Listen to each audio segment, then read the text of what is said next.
Guys हाम्रो दाइको टनेलामा चाहिँ एकदम सब्रेको अवस्था टमाटरहरू ग्यारबन्दाहरू अब सबैलाई फाँसी लगाउँदैछ उ ग्यारबन्दाहरूलाई यता फलिरहेको छ अरे। अब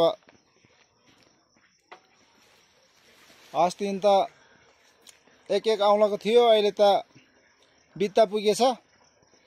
यहाँमा हो गर्न नि उल्काइ गरेछ नि हो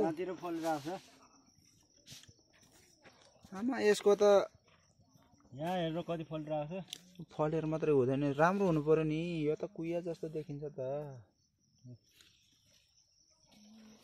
यहाँमा भुइँमै के कता मात्रै भ्याउनु दाइले फेरि यसरी फल्छौ।